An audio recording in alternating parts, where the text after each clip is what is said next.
Hello and welcome to the Be Prepared podcast. My name is Z Gaming, and today I am with my good friend Larry, the Iceman. He's finally here, guys. Larry, how you doing, bro? And doing great. It's been a good weekend. I had a long weekend, played some Lorcana with some folks in the community, and just got a chance to sit back and relax for a little bit. Yeah, I'm happy to be on. Appreciate you inviting me. Absolutely. It's long overdue. Been wanting to have you on here for like months now, I think. Since week one, really. But just so everyone is aware, this guy here, he makes the magic happen behind the curtain. He's the Wizard of Oz behind the curtain. He really makes all this happen. When it comes to all of our streams and having all the tournaments set up. This guy sets all the rigs up. He's the guy you have to thank for all of our streams. So one quick applause for Larry. If you're watching this and you see the comment sections, give Larry the hearts down below. I appreciate it. Yeah, jack of all trades, master of none. I dabble in a lot of things. I'm not good at any of it, so Well, hey, listen now. Some would say you are quite the Blurple master. It's a nice little segue there. Yeah, I like that. That's nice, smooth. It's very smooth. But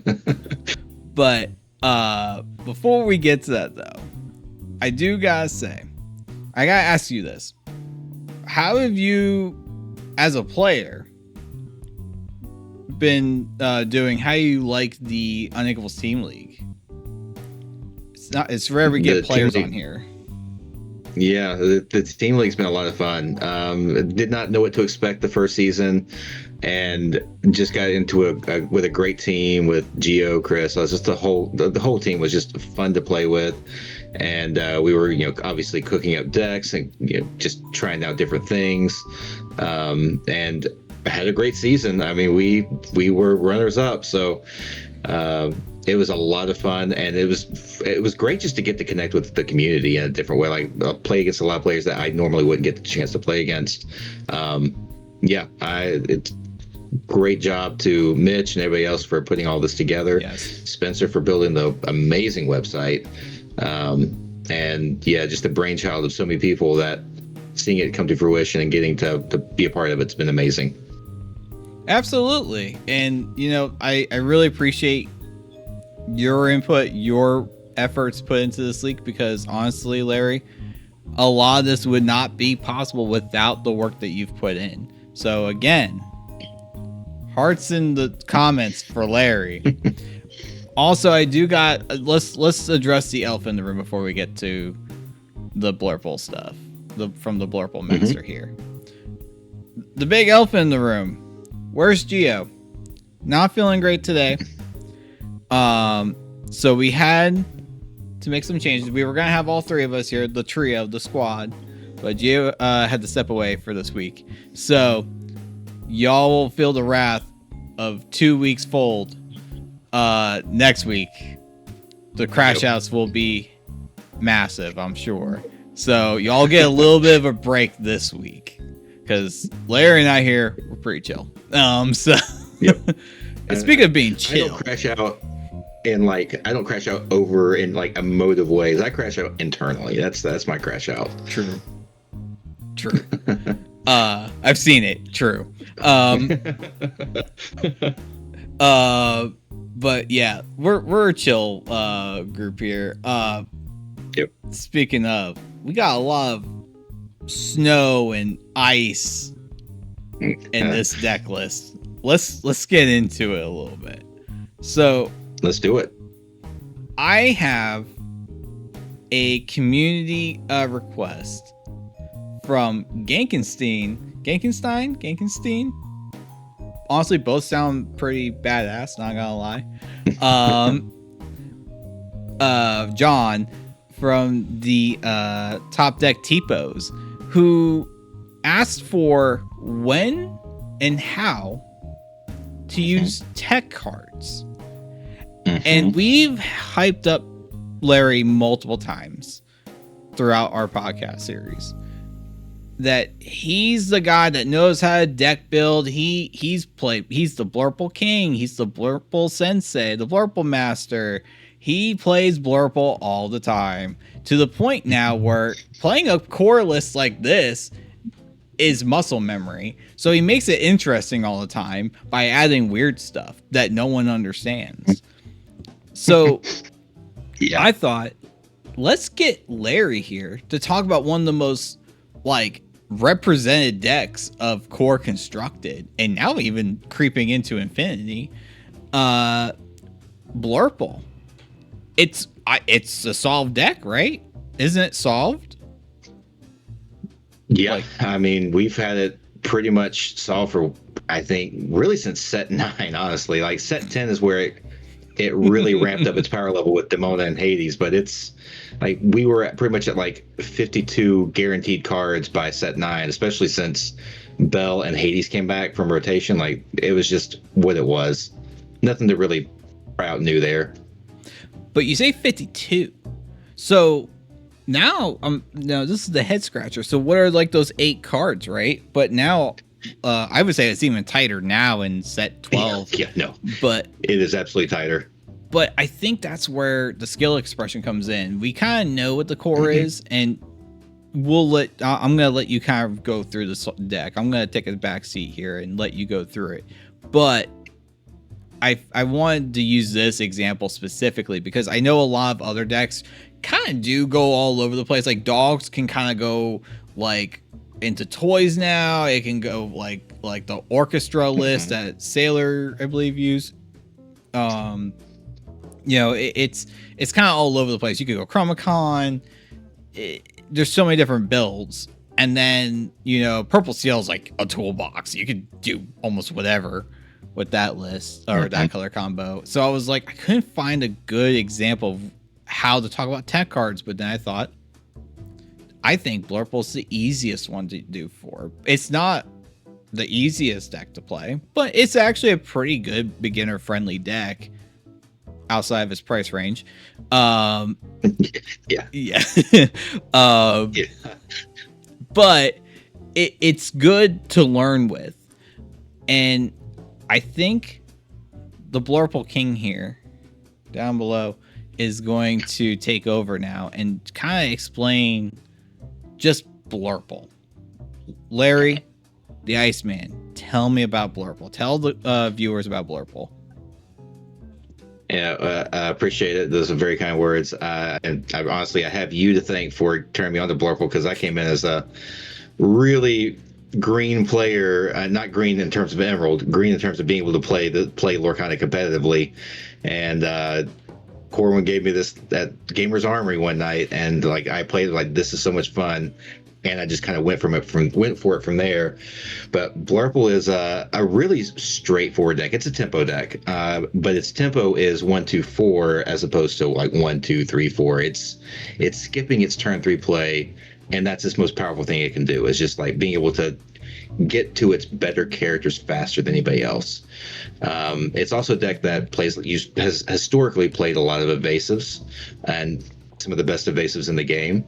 And it wants to commit bodies to the board because it needs to challenge and gain board control that way. It doesn't have a board wipe, or it didn't have a board wipe. Technically, I guess Demona is a semi-board wipe that does some similar things, but you still need a board. Had to really, you still need a board. You have to have characters there to start challenging down when you drop Demona. We're not doing manners with B preps. We're not doing that. No, we always had to rely on 5-cost Elsa to start tapping stuff down and start challenging into it, and then Bell usually followed up Elsa to move the damage that you took from the Elsa challenge and move it to something else. Like there was a line to play, and then you followed that up with Hades, and it was just like that was your kind of play.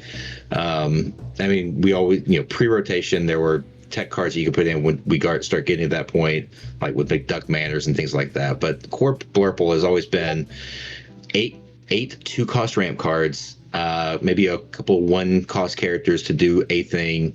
Of course, after rotation, we got support into the deck with Basil, and now Basil and Fauna. But yeah, and try to play Genie on turn 3 and force your opponent to deal with him. And that was kind of the game plan. It was always 1 cost, or if you want to play 1 cost, you don't have to, but 2 cost ramp, then Genie, then Elsa, then yeah, you're just kind of playing your game from there. It's as far as one of the most powerful decks, is also, I think, one of the easier decks to play, just because the first few turns are really scripted out for you, if the deck cooperates. Honestly, it's more fun to play when it doesn't cooperate. Yeah, you have to figure out how to get out of a bad situation.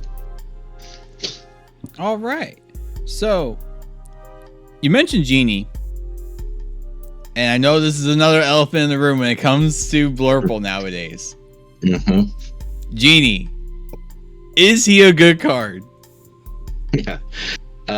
Against other purple decks, he's a great card. Against like half the meta right now, he feels so underpowered because you're just dropping this 2/4, and I mean there are so many answers to him right now, especially when yellow got Horseman Strikes, and you can play him and you can draw a card, but then he's immediately gone, and that doesn't feel great because you like I mentioned before, this deck needs to commit characters to the board, especially in the early game. And if you play them on turn 3 and they turn around and just Horseman Strikes, yes, they spent 3 ink to do that, but you are now sitting there with maybe a Basil and a Tipo, and that's not striking fear into the heart of anybody. So it's, yeah, sure. That's why you start seeing him drop off a little bit. I would say he's an all right card. Like, I honestly, getting him in the late game, top decking him, and just kind of getting your draw engine going, great. It's fantastic. Always feels good to draw a Genie and just throw him down and draw another card. It's against decks like Dogs where you need something that can actually hit one of their characters, and he just doesn't do it. Absolutely. Yeah, so, and with Genie, I gotta say, like, yeah, he's a fantastic top deck. You know, I think it's a solid card, but I think you're right. You heard it from the Blurple King guys. Decent card. He's trying to be nice. It's mid. It's mid. Yeah, but I feel like JDRR will strike me down for saying that. You know, that's been just like the card you play on turn 3 forever. Yeah. But I mean, it really does depend on local meta stuff too, right? Like, which we will get into, because this list is gonna change, despite it being super solved. It is going to change quite a bit as we look into it. The few changes that you make will impact your win rates on certain matchups significantly. So we've talked about basically the core of this deck. Is there any key points of the core that you really want to emphasize before we move on to tech stuff? Yeah, you have to play your removal. Hades is a must. I've seen people try them at 3, and I've even tried them at 3, and for the most part, that's fine. Let it goes are really important in the matchup, or whatever matchup, because the deck just needs to get stuff off the board. And of course, Elsa's are still, like, she is the queen of the deck. She just does the thing that it really needs to do. Like, being able to, if you're in the mirror match and you're going first, and being able to tap down their Genie before they can play their Elsa, and then Basil and Genie, or Basil Elsa, take out their Genie one shot. Then the next turn you can just play a cat and move that 2 damage off over. It's just stupid what this deck can do sometimes. Yeah, it's pretty nasty. No, the only other things I would emphasize for this set, having ward characters in this deck is nuts. It is borderline unfair what this deck can do, because it has ward on turn 3, and depending on how many skulls you're playing, turn 4, it's stupid. Very true, very true. In fact, as we move on to the first tech choice, I believe you went a little bit heavier on the ward characters slightly. This is your anti-dogs, which is a menace tearing up the Miss Park Avenue. Everywhere. Dogs are running rampant. No leashes. Yep. So, how does the Ice Queen take care of all these dogs running rampant throughout the parks? Yeah. The ward really helps in this matchup because when they try to drop a Chromacon, that just means your Merryweather and Scuttle are sitting on board and can't be bounced back. And so that's 4 and 5 damage that you're doing to their characters, which takes out anything that they've got on board. Well, except for Tramp. Like, Tramp needs a little extra help, but you can sing Let It Go with Scuttle if you need to. Yeah, he's not that bad. I think those two are pretty key in the match because also their strength reduction is always targeted.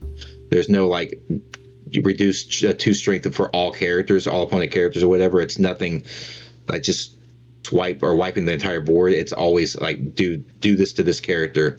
So they can't do that with Ward. They can't touch it. So they just get to sit there and threaten them no matter what they do. For any new players, what he means is if action or ability says chosen character, that's what he's talking about. Yeah. And for the few other people that I know, there's always probably gonna be 1 or 2 people that say this. But Larry, what about Lost in the Woods? Aw, geez, the -2 to everything. Oh, crazy. if Dogs is running that card, thank God, because they're going to spend an entire turn singing that with one of their characters they need to sing Under the Sea with. Yeah, you need a lot of characters to be able to do that. Yeah, because it's a 4-cost song, I think, right? Yes. If I'm not mistaken. You would need literally expensive for them. 12 ink worth of characters, whether it be singers or whatever. Yeah. I think the only way that could possibly happen is if it was like a Mickey Amber champion. So for anyone out there that is thinking about it, yes, we addressed it. There is Lost in the Woods. Technically, that counters this list, but it's a huge investment for Dogs. It's a huge investment for Dogs. So and it doesn't even take care of Scuttle either because it's just 2 strength. So Scuttle survives it. Nope, it does not. Scuttle is a house, which is why I think you went up by 1 copy in this list.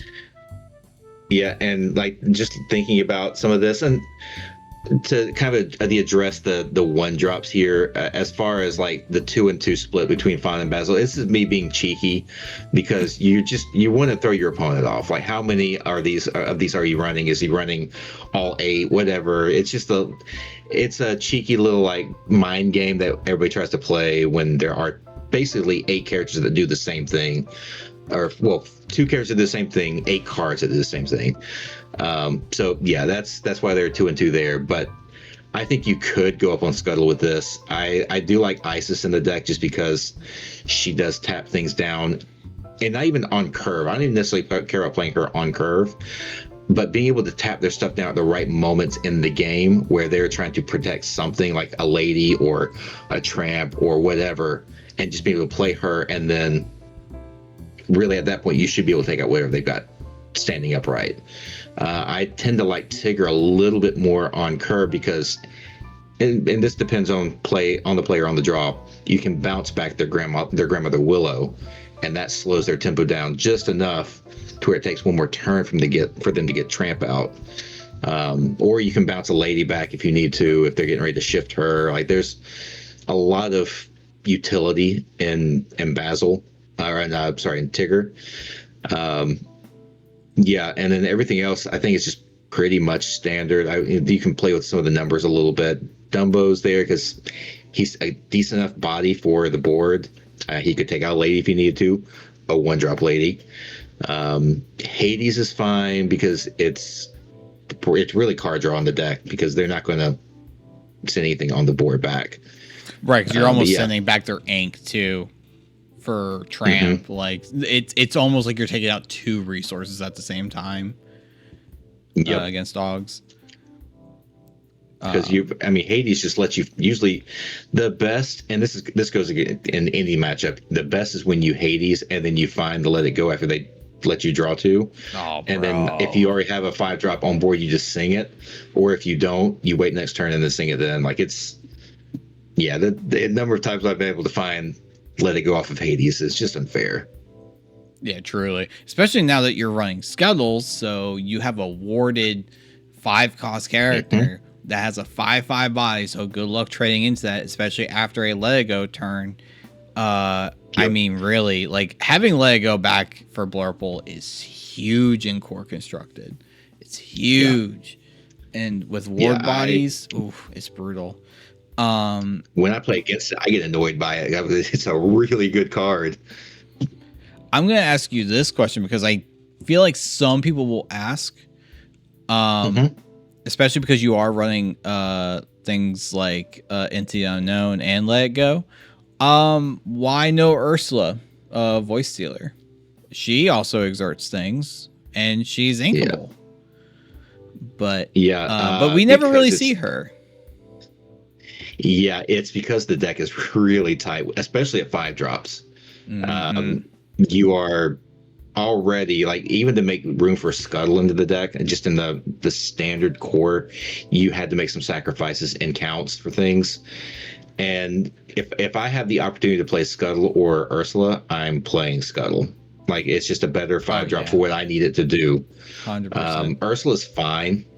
It's not. I played with her a little bit in set 9. She felt good. Like, being able to single Into the Unknown and exert a thing and all that felt fine.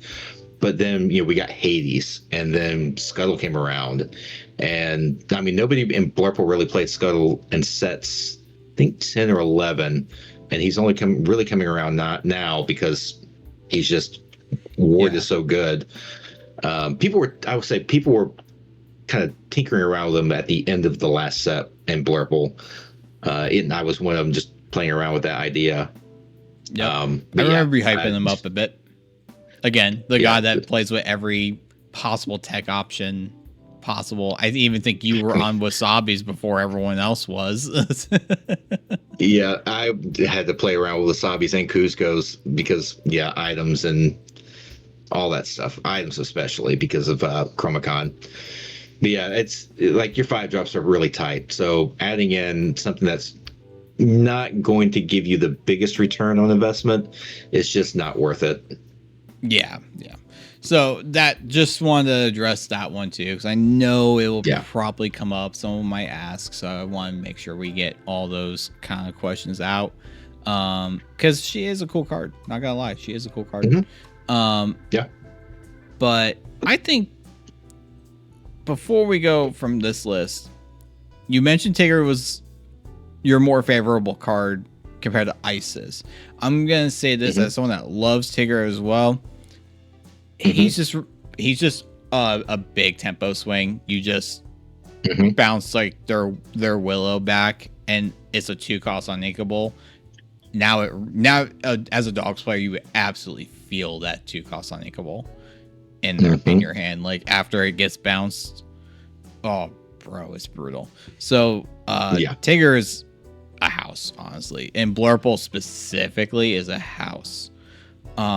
Other decks honestly should be probably playing him too, but in Blurple you get the maximum value from it because you get to play him a turn earlier. Which is kind of the whole purpose of Blurple, right? You get to play everything a turn earlier. Everything crazy. Everything's a turn earlier. Been doing it for a year and a half. Yep. Now going into our next tech build, we have the Mirror, which this one looks pretty streamlined, but it is serving a very specific role, I feel like. And I know you're a fan of this one. Dude, I mean, this is your probably your favorite. Yeah, I hated it so much in set 9 because it was one of those things that you had to play it. But because we also had to play Genie, that's like that. I think there's something that I didn't talk about with the core version of the deck. This deck really cannot run a lot of Uninkables because you're running Sail. You have to have Inkables in your hand to play Sail and get your deck engine going. And so when you run like 10, 12 Uninkables, some people are running up to 14 Uninkables. I'm like, That's crazy. You don't want to play Blurple. Yeah. That you can't play Blurple at that point because you will be inking Elsas at the time bells. Like you're gonna be inking all the stuff you need to see because you can't ink anything else. Yeah, right. Because Elsa's always been called a secret Uninkable. Like she's one of the cards you can't ink. I think some of that's softened a little bit now because I think Demona does a lot of things that she has done. Actually, but still being able to do it. You say that. Yeah. Speaking of why you can't play on Inkables, Demona.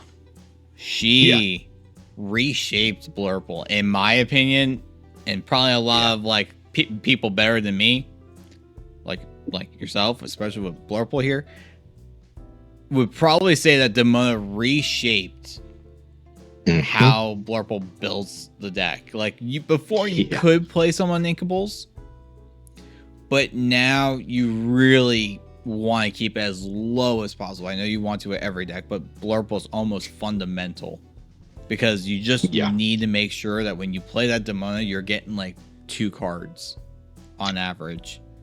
If you get bricked up with a genie, Hades in your hand, and you maybe get +1. I mean, Demona's still gonna do Demona things, but it doesn't feel good. And especially when you need to draw. Genie and Demona don't work well together because they're so close together in cost, and you are going with Genie. You are going. I mean, technically, I guess -1 because you are inking, but you're still going to get a card back off of him. So now your hand's right where it was, and you like, I need to get 1 more card out of my hand to do the thing I need to do in 2 turns. And I mean, you can do it. And honestly, sometimes it's always tempting to drop Demona on turn 5, but sometimes you just need to wait and either empty your hand or get more characters onto the board, because you need to get some kind of value off of her, whether that is wiping their board or drawing 2 or 3 cards. One of those things really needs to happen. Like, you can do it and get 1 card, that's fine if you've already got a board established. I think that's kind of the bare minimum there, because I'll play her on turn 5 if I know I've got a board good enough to start taking out their stuff and hit their key targets. But otherwise, that's you want to try to get your hand down as much as possible to play her and get as much value as you can off of her. Right. And honestly, like, I know some people, this is probably a hot take, but like, Demona is probably one of the coolest cards to come out for Blurple, because like, she really did kind of reshape the Blurple deck. Before it was solved in one aspect, but now it's kind of solved in another way, because now Demona, I feel like, has reshaped what Blurple is. It's the board wipe you always wanted, Larry. It made the deck so much better because you have an ability to actually take stuff off the board early in the game, like early enough to where it matters. Yeah, truly.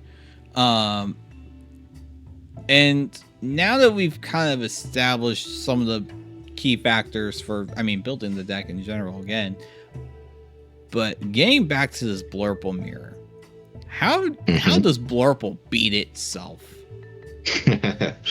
Oh man, this is one of, honestly, even though I play the deck a lot, this is still one of the hardest matches for me. Like, it really does depend on what you have in your hand and what they have in their hand. If they hit their line before you hit your line, it's not GG's, because Demona swings games so hard in the mirror.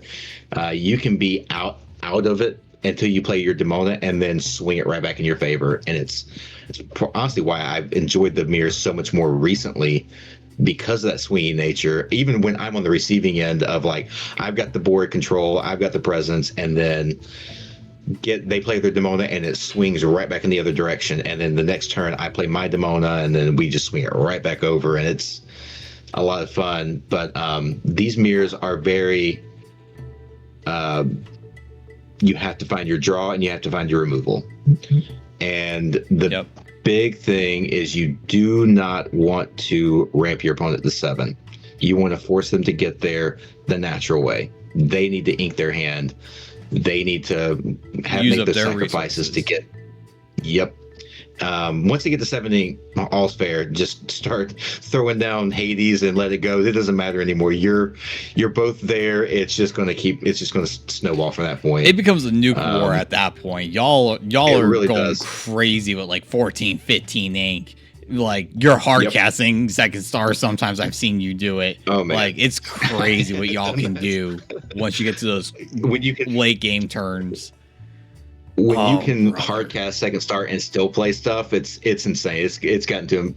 But like I've played in games where it has literally been like they Hades me, I Hades them. They Hades me, I Hades them. They Hades me, I Hades them. Like it's the Hades wars, and people talk about those. Mm-hmm. Like it's just they can kind of escalate a little bit, and it's a lot of fun. It's just what I think. It's just you expect it. You know. Can you explain for the viewers what is the Hades War for someone that maybe is new? Like what is the Hades War? Yeah, the baseline. You never want to be the first one to play Hades. That's like the golden rule. So if there are a couple of things here, you don't want to ramp your opponent to 7. So let it goes in Hades, and you don't want to be the first one to Hades because there's always another Hades right behind that. Right. You're typically holding yours and you're trying to force them to play theirs out as much as possible by playing either a lot of characters or big characters. So yeah, and then it just starts with, their Hades will ink a character, and then I will ink their Hades with my Hades, and then they'll have another Hades to ink my Hades, and it's just the Hades wars. A lot of fun. Yeah, it is fun. I mean, I've been there in red purple with Be Prepared and also Ladies in Red, so I understand the concept. It's I like how that mini game has transformed. Now going to Blurple with the Hades, but yeah, it's a fun game if you like slow control decks and managing resources and stuff. Honestly, this deck is one of the decks to play for that. It really is. 100%. You get that mini game. It's really, really fun. Even like Elsa, kind of fills that mini game as well, because do I play, like, this is another reason why Genius opted out of some lists, because do you even play the Elsa game anymore? Like, where I play that my Genie, and then now you're scared to play your Genie because if you do, I'm gonna play that Elsa, and then pop, there it is. Now it's gone. But then you play your Elsa, and then take out my Genie, and then it's like this whole thing, and we're both just like the dust is settling. It gets crazy, but and we haven't even talked about Cat at all in this whole conversation. But Cheshire Cat, it's funny how it took a little while for that card to get into the Blurple list after it's a release. I know everyone was talking about it, but I think it took DKP really to lock in Cat into the Blurple list for like Richmond and stuff. But yeah, like Cat alone, he might as well be a 4-drop. Like, he's that powerful of a card. You're happy to play him on turn 3, even though he's not a 4-drop. He does so much work for you. He freezes the board. He's doing his job even by doing nothing.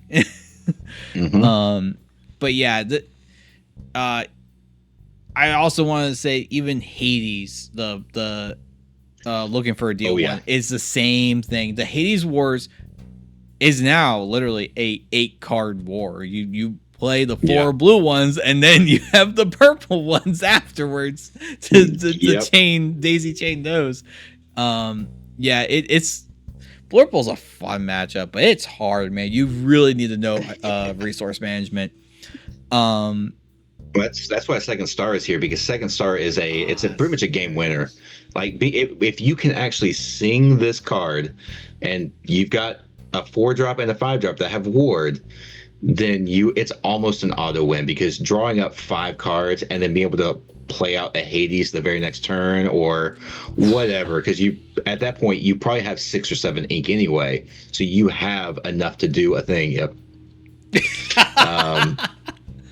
That one's for Geo. It's such a it's such a blowout card, and it's like I remember set 9 was you had to play it, and I hated it because it was, again, we were all playing so many Uninkables, but now it's fun to play because, for one, nobody's really playing it, and I think people start playing a little bit more.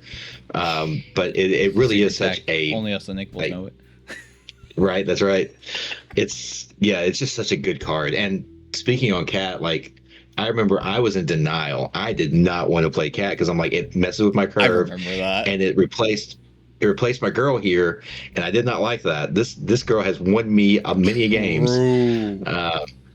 Yeah, and I finally relented. I think I was trying it like 4-1, 4 cats and 1 bell, and I was like, if I'm going to play one, I might as well not play any because it just doesn't feel good. So she got out of the deck, and it hurt. It hurt my soul to do it, but I think she can make her way back in. I'm not completely out of the water yet. She survives rotation, so we're good. True. And I have a feeling that, quick tangent, I feel like maybe she does make a bit of a return, next set. Mm-hmm. Maybe, with all the damage moving stuff that like Madrigal's have and stuff. It might happen. I know you're excited. Madrigal. I know you've already been building for it. I already know. Yeah.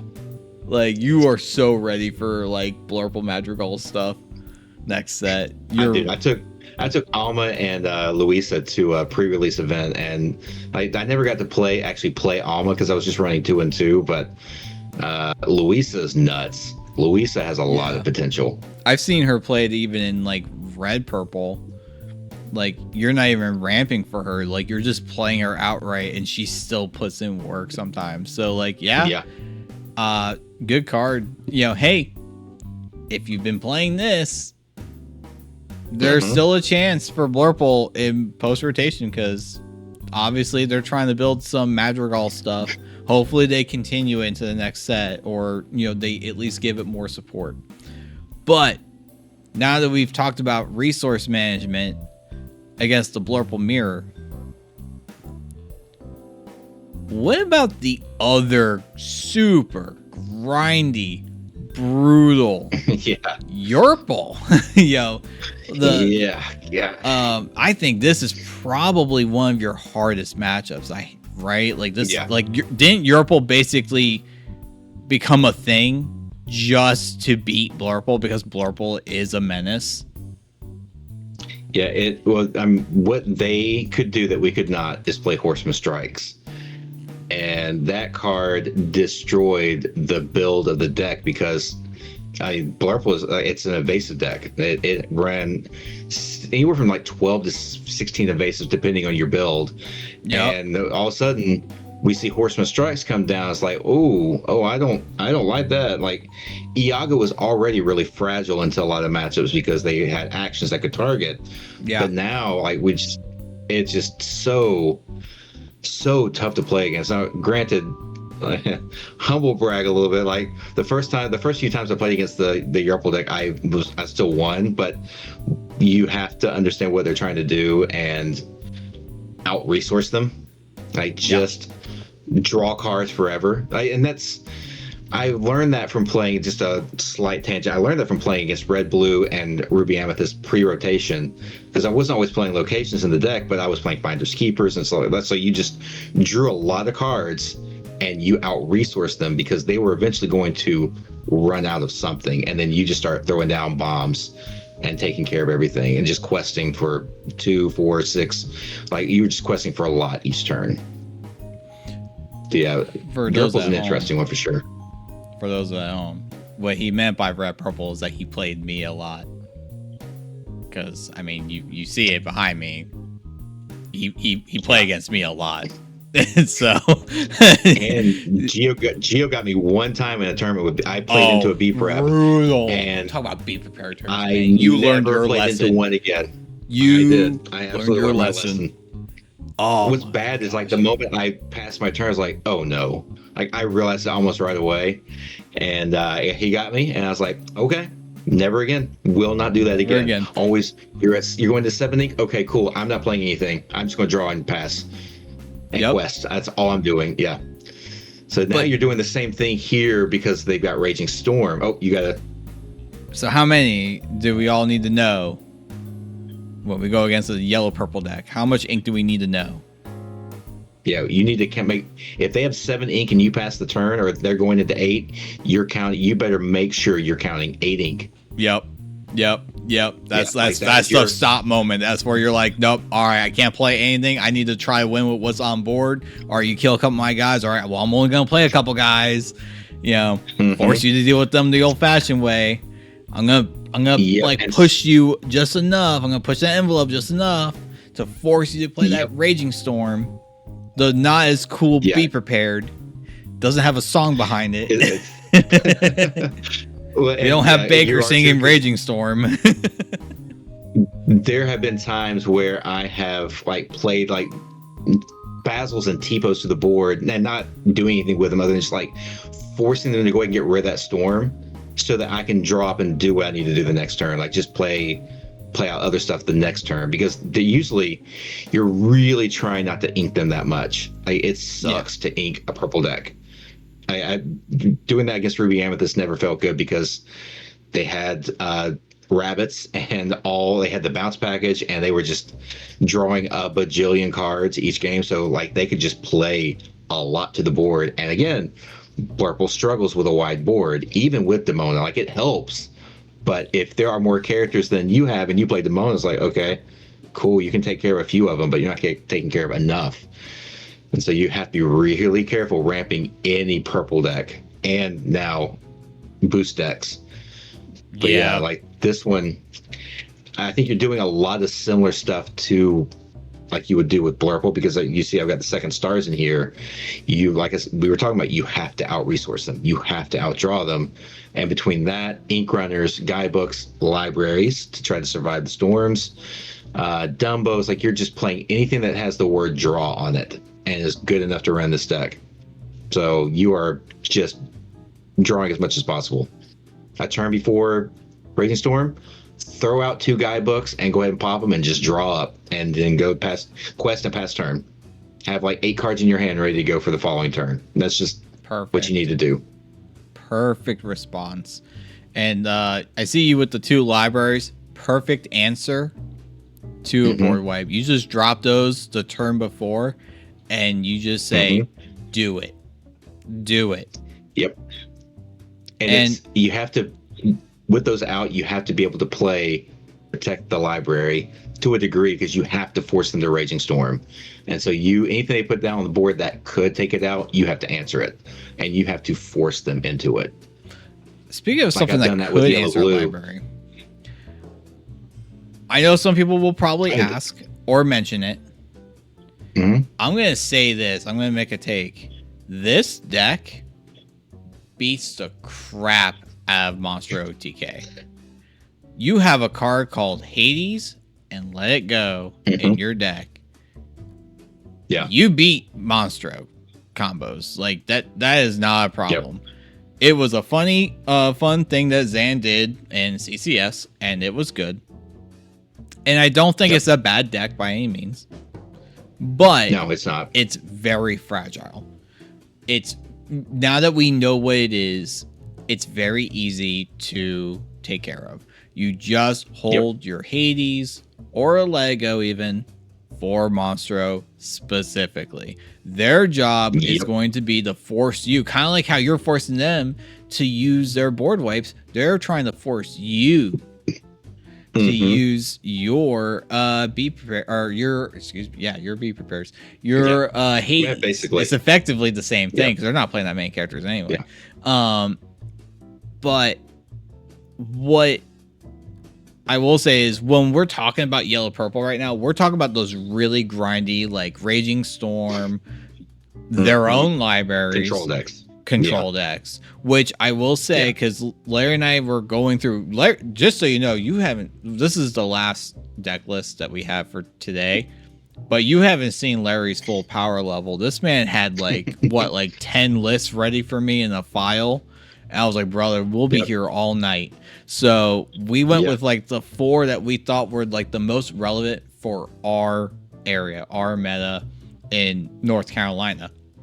Because we got a lot of great Blurple players out there. We have some really strong Dogs players. There's not that many Dogs players in our area of North Carolina, but the ones that are here, they whoop our tails every time because Dogs is busted.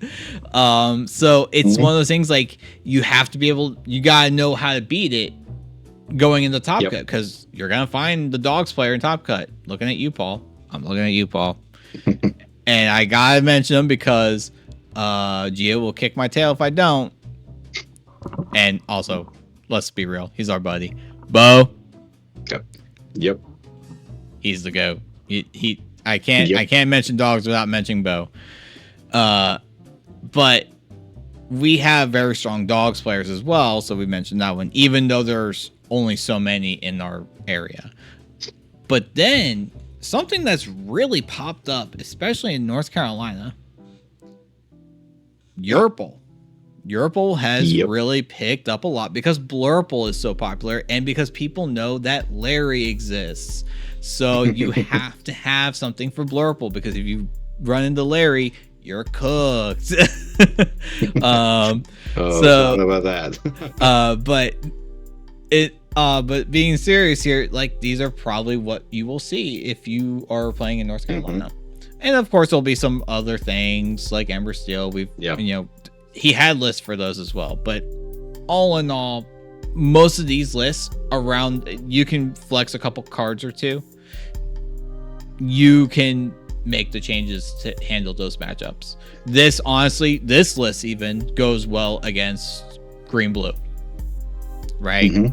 And even like kind of going back to the anti-dogs, this is pretty solid, I would say, even to Amber Steel, because you're exerting their stuff down a little bit sooner. You can take out their singers a little bit faster. You have Into the Unknown to take out their singers early on.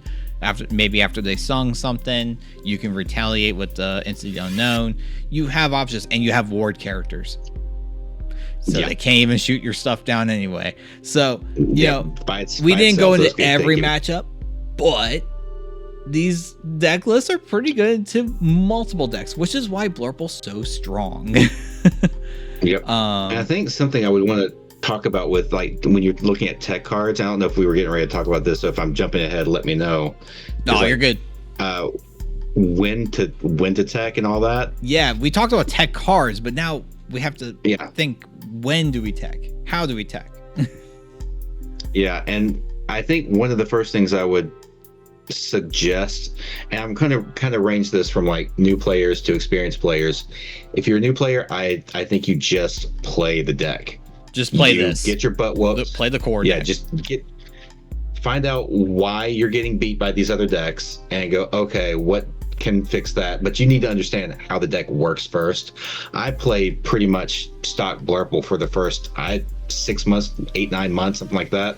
I played it forever before I even started thinking about teching anything in. But by that point, I had a pretty good grasp on how the deck worked, what I need to do. I played against a lot of different decks, got my butt whooped by Ember Steel so many times, until I started realizing, okay, now this is what I can put in here to try to combat that or to punish them, because it's not something they would expect. And I can get the surprise factor a little bit. But then the great thing about surprise factor is that that's in their head for the next game. Oh, he does have that, so I can't do that because he might just play it again. So it makes them kind of double, like, just have a second thought about it. So, like, first off, new players just play stock. It's honestly, it's strong into pretty much everything anyway. And if you look at a lot of the decks I put together, they don't vary that much. A few cards here and there. It's because there are like 56 cards in this deck that are really good cards, and you're just playing with numbers at that point. You're not getting rid of characters. You're just playing with the numbers. I think it's also something you think about when you're teching cards, is like what fits what the deck is already trying to do, what helps me into certain matchups, and what can I what do I need to see? What do I need to run 4 copies of? And what can I go, 3 copies will get me there. It's fine. Or 2 copies is fine. I just need to see it at certain points. Like, you're playing with the percentages, you're playing with the math of the game, because a lot of the game starts at deck building anyway, and you're trying to figure out how to get the best deck possible in the widest room. Like, I'm thinking, like, if you're going to a DLC, this is the deck I would take to a DLC. I wouldn't take anti-dogs or anything like that, because we're going to see so many different decks that when you start to hard tech for one, you're going to weaken yourself into another matchup. That's just how it works, especially when the 2 best decks are Blurple and Dogs, and they do completely different things. They operate in completely different ways, and you cannot hard tech for one without weakening yourself in the other matchup. So you're having to figure out which way you need to swing a little bit, in order to make your decisions. Like, what am I willing to sacrifice here to make myself better in this matchup? Like, that's a lot of the thought you're having when you're building decks, especially teching cards in. Yeah, and I'll even go a little bit further on that. So for teching cards, because you might see, I want to say this especially for net decking, nothing wrong with net decking. In fact, nope. Net deck this one. If you're playing Blurple, net deck this, because like Larry said, it's pretty much core. You're gonna be able to take this to pretty much any matchup and do well. All these tech choices we talked about earlier, they're really just for like, oh, the room is full of dogs, or the room is full of Blurple mirrors, so you just want to make sure you beat those mirrors or something. But those aren't cards that you just throw in there for no reason. But I want to emphasize this because, especially for inexperienced players or newer players, same diff.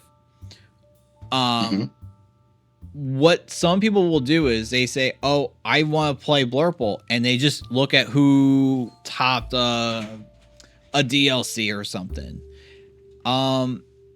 Let's go back in time to DLC Richmond with Green Blue. Man, if you copied Fungus's deck list and you went to a set champs and there was a dogs or even 2 dogs players in that room, you are cooked. You are absolutely cooked, because they did not run under the sea.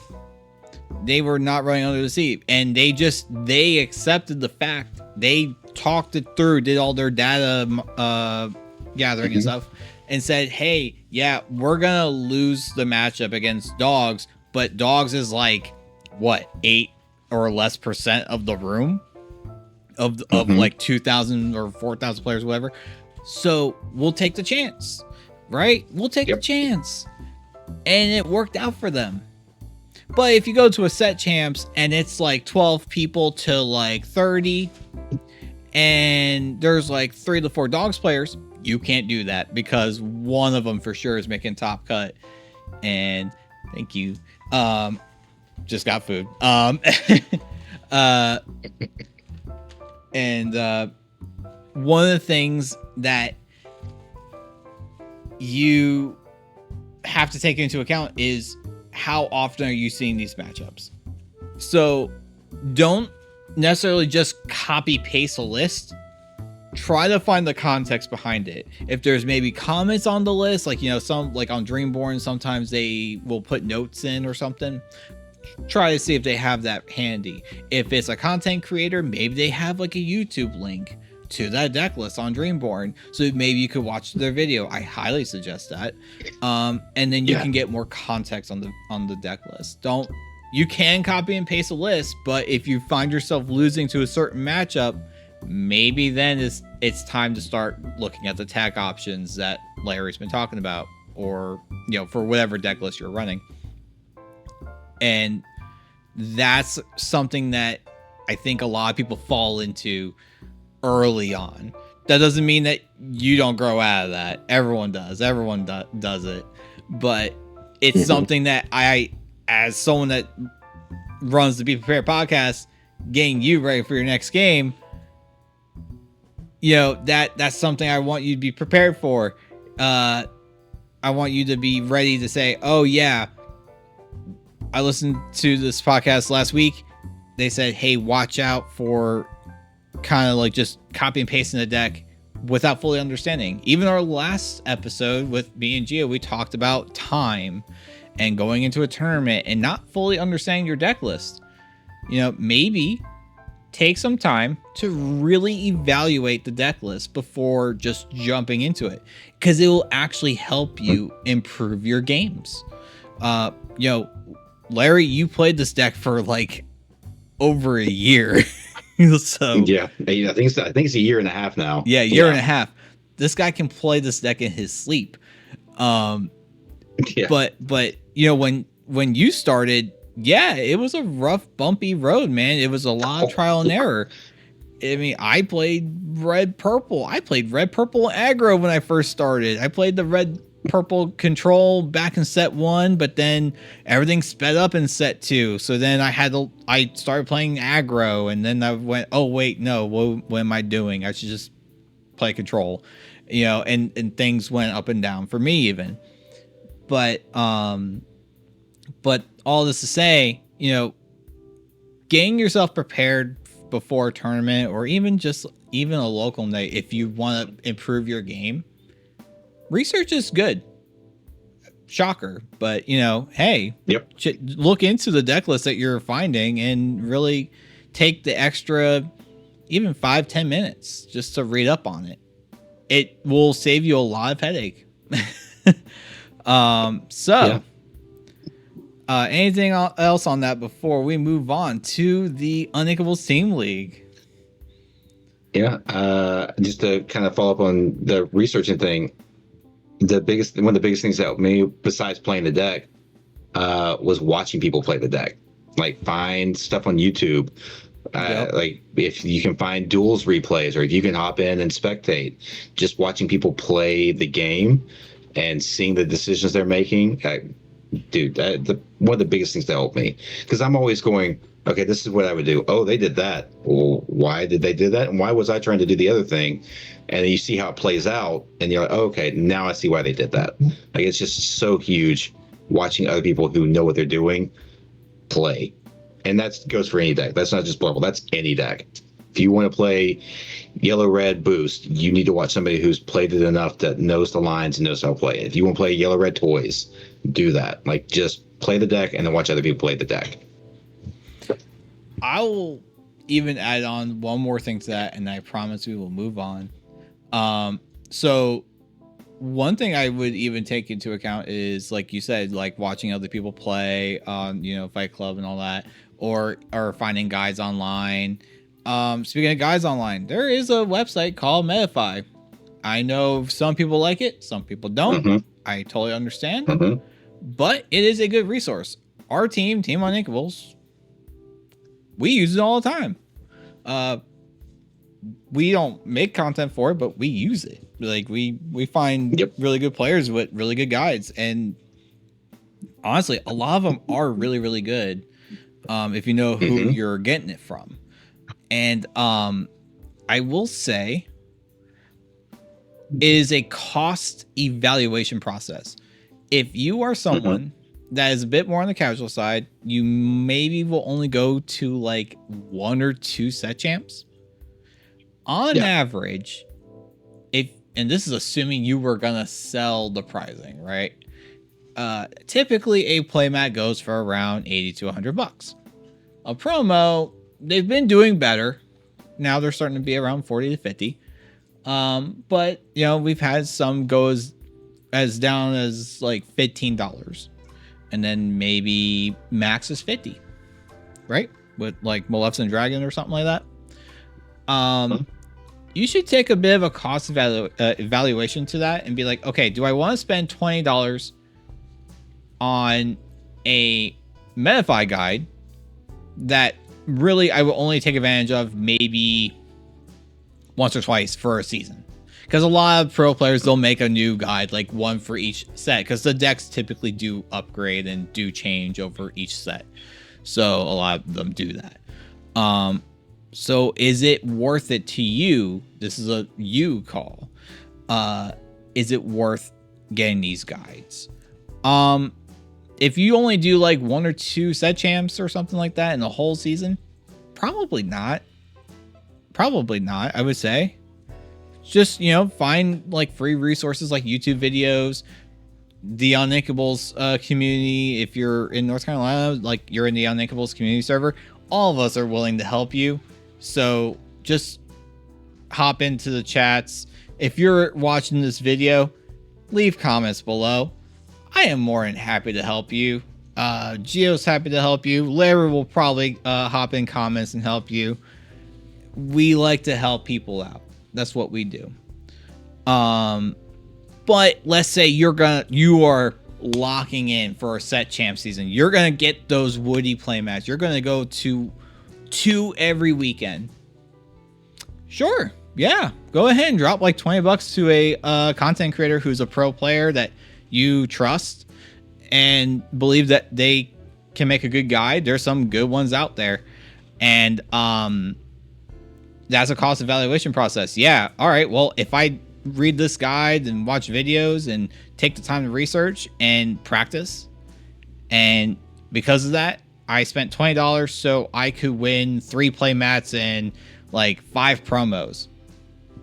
Yeah, I think you got your money's worth out of that guide, right?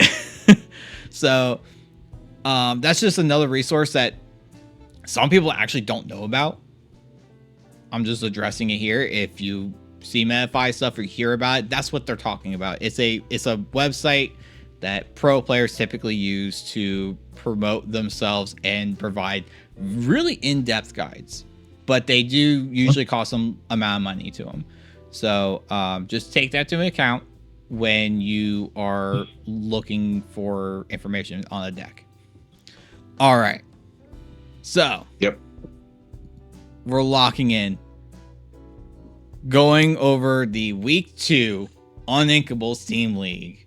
So what we have here, we have a nice graph totally done by Spencer from Unplugged Games. Spencer's the GOAT. Thank you, Spencer.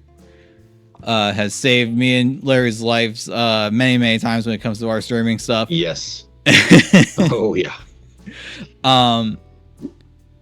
Larry, I gotta tell you, man, what are we looking at right now? This is kind of wild stuff here.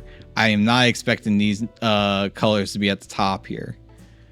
The fact that we're seeing Amethyst Emerald as like the top win total deck, and I mean, granted, it doesn't have, it's what, like roughly middle of the road in terms of representation. It's pretty impressive. Means that we're seeing a lot of either really good players play it, which I know we have some really good players in the league that love this deck. Yep. Or it's just a legit deck. Like, I'm pretty sure most everybody's playing Snowfort in it, which Snowfort is a dumb card. Like, it is so good. So, yeah. And then seeing Green Blue doing as well as it does, but like, it makes sense because we're seeing a lot of Amethyst, and Green Blue, just if they find their line, man, it is GG's, and let's go to the next one because it's nigh impossible to come back from. Yeah, Cindy into Clarabelle Shift on turn 4 with Cindy singing You're Welcome is almost always like you probably have like over a 90% win rate if you do that. It's so brutal. Yep. Yeah, it sucks. It sucks so much. I'm already sensing a theme though. And you want me to address it now, or you want to catch it? Because I think you of all people would catch it. I mean, I'm seeing a lot of Amethyst. I'm seeing a lot of Sapphire. Right. But yeah. but the win percentages though. So we have at number 4 your colors. Yep. We have Blurple at number 4, but we talked about this earlier when we were talking about tech decks. What are the top 3 here? all in color combinations that in ways do very well into Blurple. Yeah, and you see that the representation for the first 2 weeks, Blurple is the highest represented deck. Yep. So it's people are here to take it down, and they know you like to play it.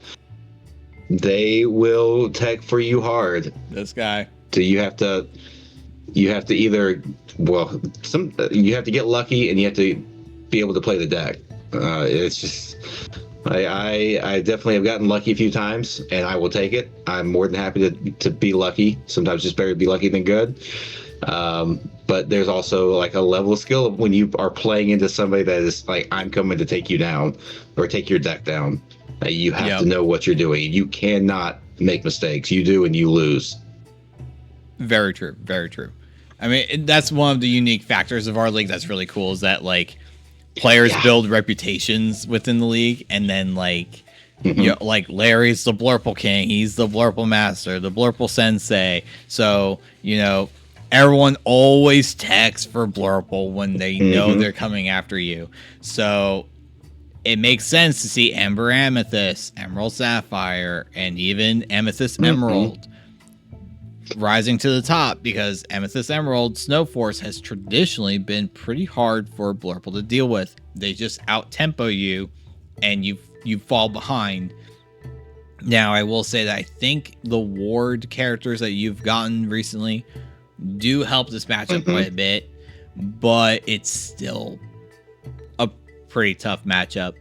And we will see it in a future feature match video coming up soon.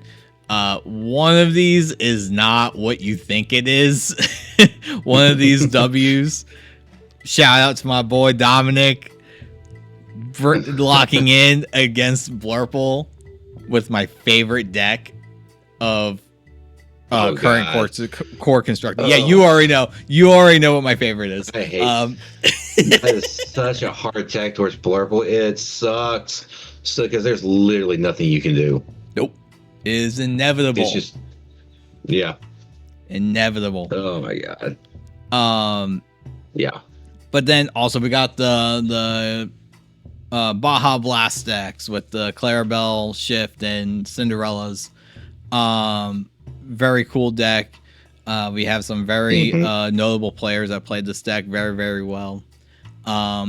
And of course, we talked about it earlier, the Yerple decks. We got Preston of Team Uninkables, one of our teammates, who just has taken that deck and pioneered it for the rest of the North Carolina community. Along with on it too. Yeah. Who was originally like an Amber Steel Zero the Hero player. Yeah. Hard switch.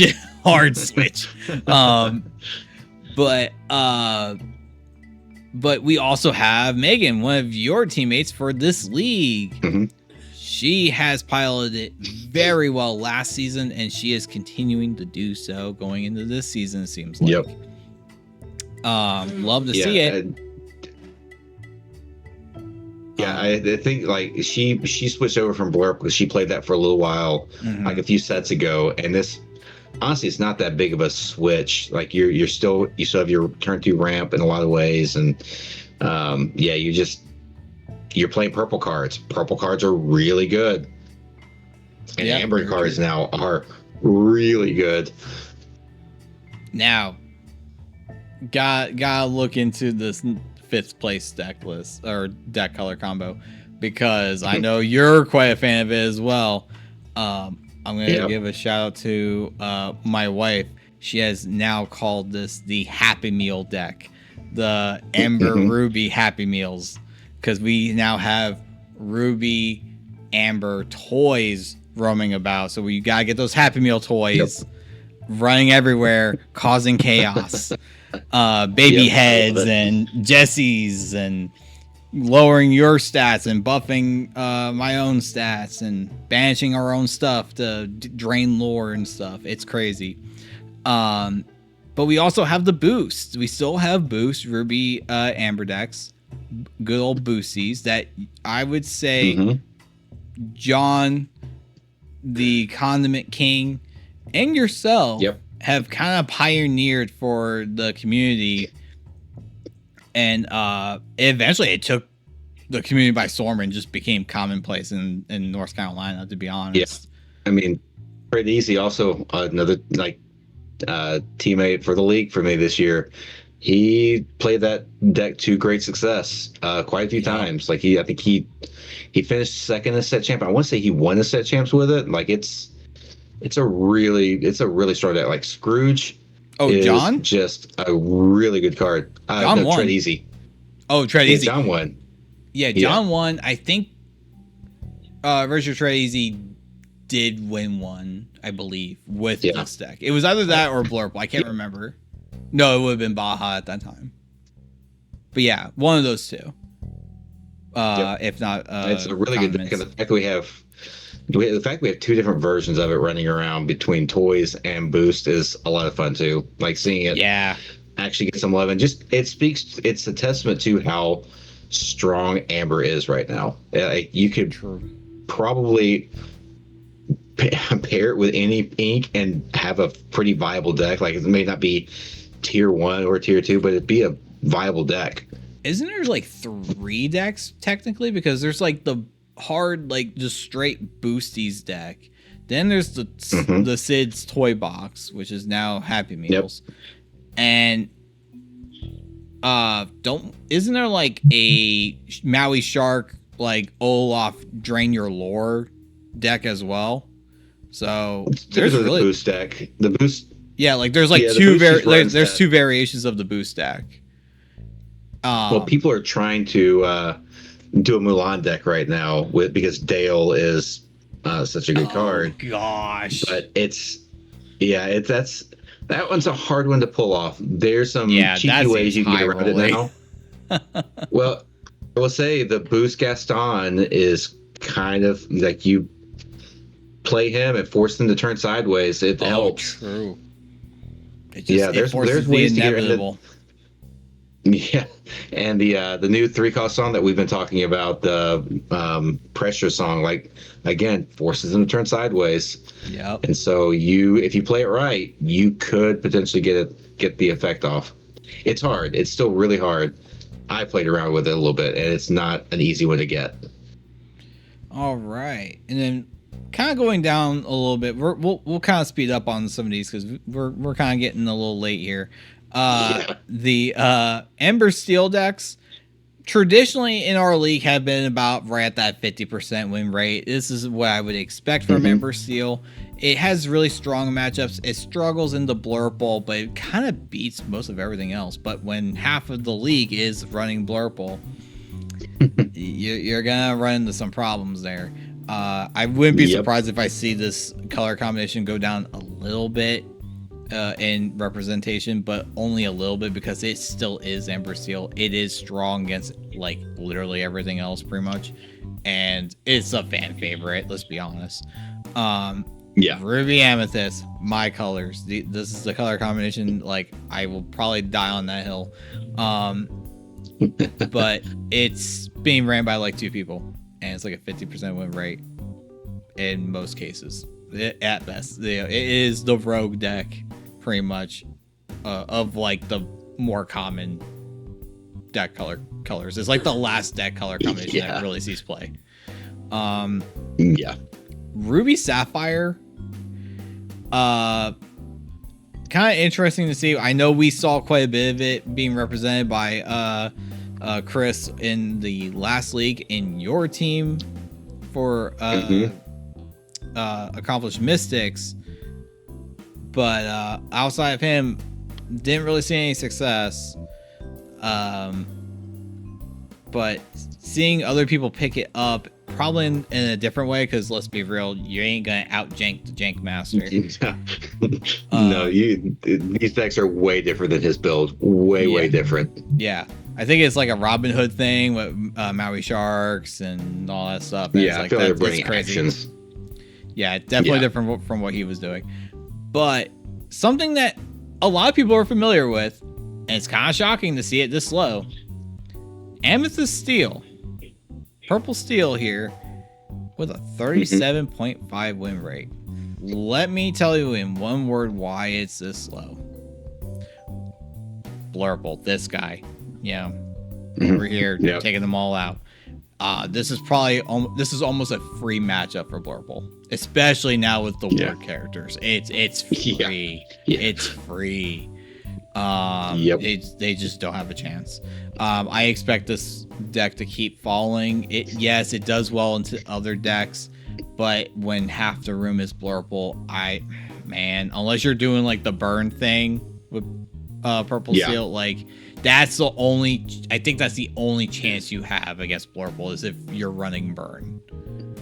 It's really your Purple only Seal burn shot. is scary. Yeah, it is scary, but even then I think Blurple can still take it out. Amber Emerald. We were just saying that Dogs is like the best deck. What the heck, guys? Why is that 36.4 win rate? Oh, right. Well, first off, Paul's not playing in this league this season. And also, that's fair. I'm going to shout out my bro Paul here and be like, listen, guys, if he was playing, y'all be cooked. Also, Bo is a substitute. You know, he is becoming the substitute Soul Reaper, I think, for the season. If he was playing Dogs, y'all probably be cooked. And then finally, I will say this. Nathan from Team Uninkables as well. He spared everyone by being a captain this season because he said, you know what? I have 2 DLCs to go to that are Infinity format. I need to focus on those. And to be honest, I shall spare everyone the brutal reality of me playing Dogs in this league. Larry would cook all of us. Or I mean, not like Nathan would cook all of us. Nathan would cook all of us with Dogs. It would be a bloodbath. So let's just thank Nathan for just being the captain of Let's Get Dangerous. I gotta get that in there for Gio. Glad I don't have to play against that. Yeah, playing against Paul and Nathan, it's always a grind. Brutal. It is so tough. It's brutal. Yeah, very, very brutal. And then Sapphire Seal. Oh man, where are my Fayetteville guys at? Sad. Where are my Fayetteville guys at? What happened? They were like cooking everyone. This is it's sad seeing it played 3 times and no wins. Like I felt the deck's decent at least. Yeah, I don't know. What their matchups were. Yeah, me too. We'll have to take a look at that real quick. Amber Sapphire. High rolly. It's tough. It's tough. And Ruby Steel. Whoever took Ruby Steel out there to play, brave man. Brave man. You are like the most interesting person in the world. Like you are just brave for doing that because I have no faith in that deck. I want this. I want it to be a good deck because it's like the only color combination that's never been good. Like even red green had this brief moment right before rotation where it was somewhat viable. As Ruby like Steel's a hyper aggro deck or something. Yeah, it was a discard deck. It was just oh, that's right. Yeah, it was like a weird discard thing. Yeah. It lasted like a week. Yeah. But Ruby Steel, I think its one claim to fame is like it made day 2 in a DLC early in Lorcana's lifespan. I forget. But yeah, it's had that and that's it by like one player. But now we've talked about, oh yeah, these are all the meta matchups, or I'm sorry, the win rates and everything, and the totals. Pretty interesting data. I'm excited to see what next week provides. But just doing a quick overview. Strange but special. Holy crap. Y'all almost cooked Let's Get Dangerous. Y'all almost had that perfect sweep. That was scary because I know Sal and Sam's game was like late in the week. Yeah, it was Friday. Dude, we were all sweating by Thursday night. Are they gonna perfect run it? No, not a single point. We were scared for a minute. I mean, it's that's a shock. Nuts. Like, and all 2-0s until... Look at all this sapphire in here. Golly, brother. And then, yeah, like blue-green, man, really taking the meta by storm this week. Really good meta calls on the Strange but Special side. Coming down here, top deck T-Pose, almost the same thing. Man, you guys, and there's John giving us our like hour and a half long topic or something. Don't get me on Blurple. I'll talk about Blurple all day long. Oh, yep, truly. I mean, I've been out in Gamers Armory parking lot with you. But yeah, we got a pretty amber heavy matchup here. That's what I was noticing. Yeah, a lot of amber here. A lot of amethyst. And it had a lot of amber and between amethyst. Green purple. Yeah. And Big Dog, the green purple mirror there. That's interesting. We had 2 mirrors? Yeah, 2 mirrors here. For seed 4 and 5. Very interesting. Yeah. If I had to guess, I would imagine Big Dog was probably on tempo. John, I'm not quite sure. Maybe Burn, but maybe also Snow 4 tempo. Very curious on that. Let's see here. Yeah, and good old Press holding down the fort with Amber Steel. Mm-hmm. Whoa, changing up on everyone. Okay, I see you. Let's see here. Lorcana lost chapters to Reign champs.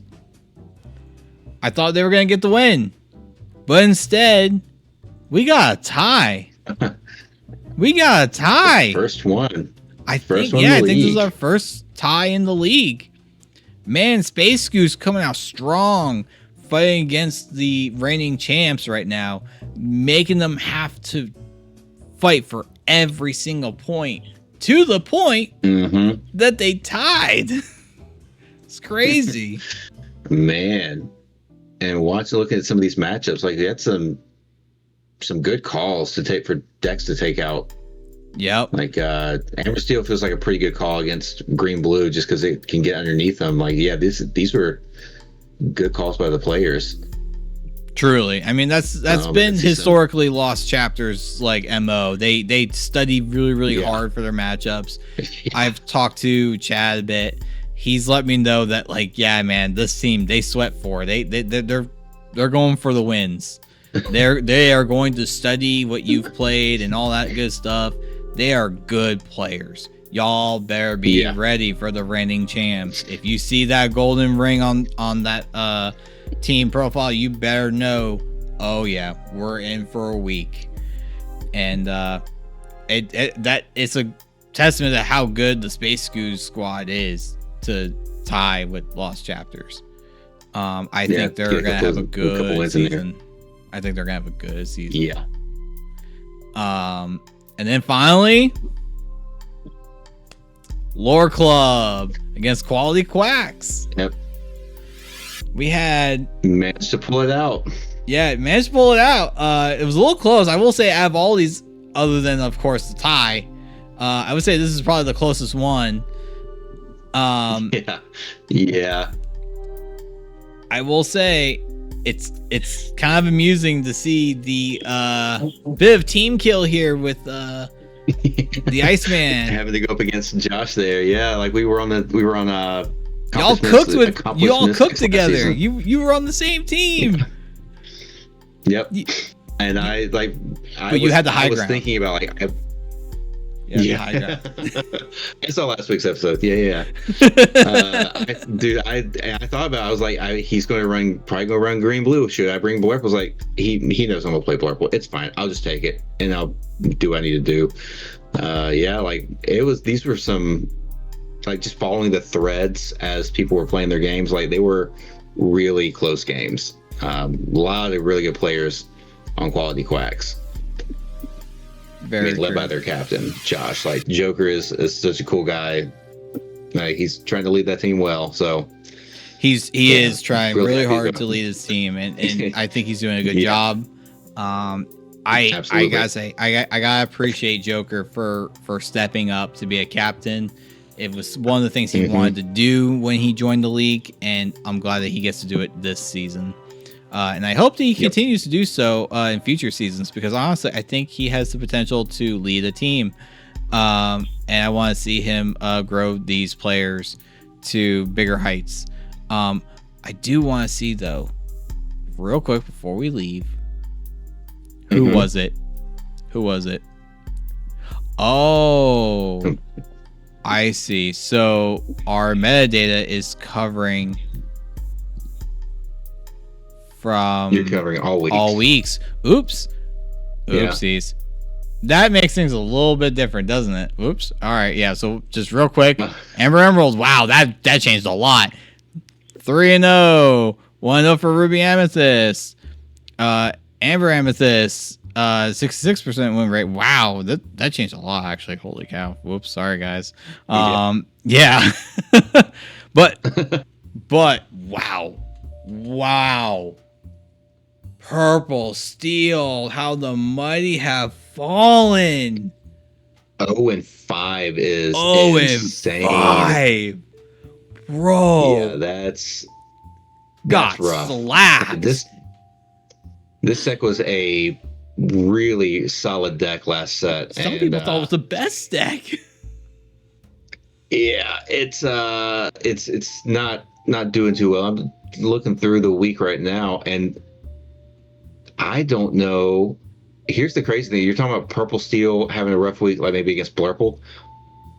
They didn't play, not a single Purple Steel played a Blurple deck this past week. Because all other decks. Green, Blue, Amber Steel, yeah. Red, Yellow. Yeah? Yeah. Yeah? Yeah. Blurple wasn't even when it took it down. What? It was everything else but Blurple that took it down. That's nuts. That's legitimately. That's actually crazy. Yeah. Yeah. Wow. Man, oh man. You truly how the mighty have fallen, because that was always pushing. A lot of people had that as like a borderline tier 1 deck in a lot of places, because it was just that consistent and that good. I mean, it was a tier 1 deck. It was just like the deck that bullied all the other stuff out. That was usually the deck that you took to your first week to be like, okay, well, everyone's gonna test weird stuff, so I'm gonna play Purple Seal and just go 1, 2, 3, 4 strength and just shut down everything they're trying to do. Yep. Win from there. Not this season. Nope. No, it is struggling. And I wonder if that's gonna see that representation drop drastically week 3. That I think so. I think so. Yeah, it makes sense. Do a quick rundown. I want to hear your predictions for one prediction for each team for week 3. There's already some that have already played because it's Monday. Wow. All right. We've had a few play already, man. Wow. Well, I guess Memorial Day weekend, so everyone had time. Yeah, if I didn't have the podcast tonight, I think I was going to play tonight. But it's people are just like, we're just going to knock it out and be done with it. Predictions for each matchup. I mean, it's already looking pretty good for Spooky Sites here. I'm going to say that now. Yeah. I think Spooky Sites, they have the inside lane. They feel like they're probably going to win that.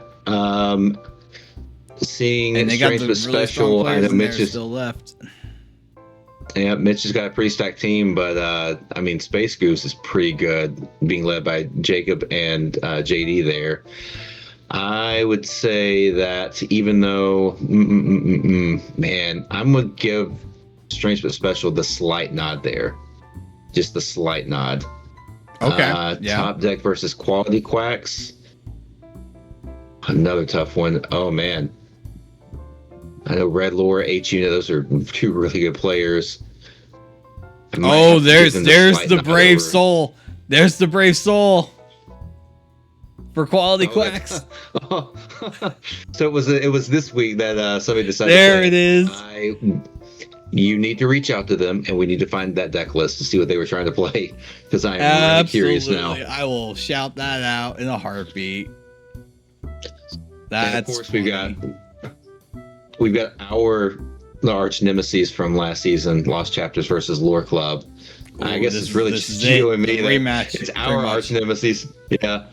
I mean, I'm gonna give us the edge here. Duh. Obviously. Obviously. Yeah. Come on, man. We're gonna. You already got your game skills. Look at you. Look at you. Yep. Looking forward to seeing that result. Yep, we were. I was talking with Rostano today. Like, hey man, when you want to do this? And like literally, I think half an hour before we were going to hop on the podcast, I was like, unless you just want to do it tonight, I'm like, I would, but kind of booked right now. So we're going to play ours Wednesday. So it'll be interesting. All right. And we've got so many good players and good teams. It's just we're rocking it. We truly do. Yeah. It's hard calling out who's going to win what. Like, give predictions. Yeah, I mean, there's so many good players, but yeah, I'll even just throw my hat in real quick. For Spooky Sites and Let's Get Dangerous, I mean, it's already looking good for Spooky Sites because really they only need one more win. And Big Dog, he's Big Dog, bro. Like he's been climbing up the ranks fast. You got Preston, bro. That's my guy. Preston's my champ, man. Like, if I'm gonna cheer for anyone right now, brother, this guy right here. Yeah, he's gonna take it. Easy money. Yep. We already got one of them here that took it. There we go. Good job, Cam. Let's go. And let's see here. I think I'm gonna give it to my boy Mitch. You know what I'm saying? Like we got it's like this. It's tight. It's a tight one. I mean, I know Gio's not here to talk all the smack because he's gonna be like, well, I know there was collusion here with the Space Goose. There's two coaches or whatever, so obviously they have an edge, right? Well, I mean, I'll be honest with you. I hyped him up last week, I'm pretty sure, but Dominic here, he's been really stepping up and helping Mitch get the team ready for their games, and it's been paying off a lot. They're getting the calls, doing like all their team prep and everything. They're doing like Lorcana Lost Chapters level work. So definitely watch out for Strength of a Special. Yeah, they're another team everyone needs to look out for because they are doing very well. They got some really good players on their team. They have really good players on their team. But I will give some credit for Space Goose as well. I mean, my bro Jacob, he's my right hand man when it comes to Uninkables community. Love to see him here. I love seeing this. Yep. I love that he gets to fight against some of the best players in the community now. And this is going to be the feature match. I know we got some great players on both these teams, but who is going to be sleeping on the couch this week? Who's sleeping on the couch this week? Camelama Jam versus Chris. Who is sleeping on the couch? Because that's going to be a fun one. A house divided thing. Yeah, that's a house divided. Like they are. Yep. Husband and wife right here going against each other. Yeah, I mean we'll have another one pretty soon. Sam versus Cam. I know that's coming up soon. But I love to see these. I love that we have happy married couples in our community that say, you know what? We're gonna have some fun and play against each other instead of work like playing together. Let's have some fun here and make it like a fun, like a competitive show here, sportsmanship, and be like, yeah, you know what? I could probably take him out. It's fine. No problem. Yep. Yeah, I think Cam's gonna be sweating a little bit this week. let's see here. Top deck T-Pos versus the Quacks. I ain't gonna lie. I think I have to respect one of the captains of the Gote 8, the former substitute Soul Reaper Hunter. It's gonna be going against Ben, and also, I mean, I gotta give it to my guy Red Lord Jaden. I mean, he whooped my tail in set champs. I mean, like, it wasn't close. Yeah, it wasn't. That deck was disgusting too. That was disgusting. Yeah, I think these guys got it, and they already got a good start. John, thanks again for the request for topic for the week. Yep. Taking it out with a 2-0. Yeah, keep them coming. Seriously, it's fun to do these. And then finally, let's be honest, guys. Let's be honest. I gotta give it to my buddies here. That's right. My buddies here. I love everyone on this team. Let's go. I can't say anything else.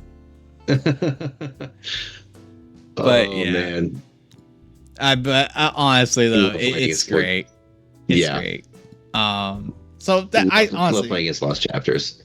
Yeah, I can't wait. I can't wait for this week conclusion, because I feel like this is the one that like everyone wants to kind of see. Like, okay, do they crawl back? Because I know you guys are under a new name and some of the roster has changed, but I think the spirit is still there. It's listen, Geo's gotta get redemption. Yeah. For Geo's puppies. That was diabolical. Diabolical work by Chad's part. That was brutal. So, Geo, I know you're watching this because you're probably also editing this. Take it home, bro. Come on. You got this. You got this. And of course, this gentleman right here, one of my best pals, to join me on the Be Prepared podcast. Bro, you got this. Just do what's consistent. Do what you love. Ramp, draw cards, kill everything in sight. Do what I do best. Just play the same deck. I'm a one-trick pony. That's all I do. I ramp on turn 2 and I play Hades late in the late game. Just what I do. But you know what? You do it really well. So yep. Even when they are prepared, you're like, I'm prepared for what you got prepared. Yep. So we'll figure this out.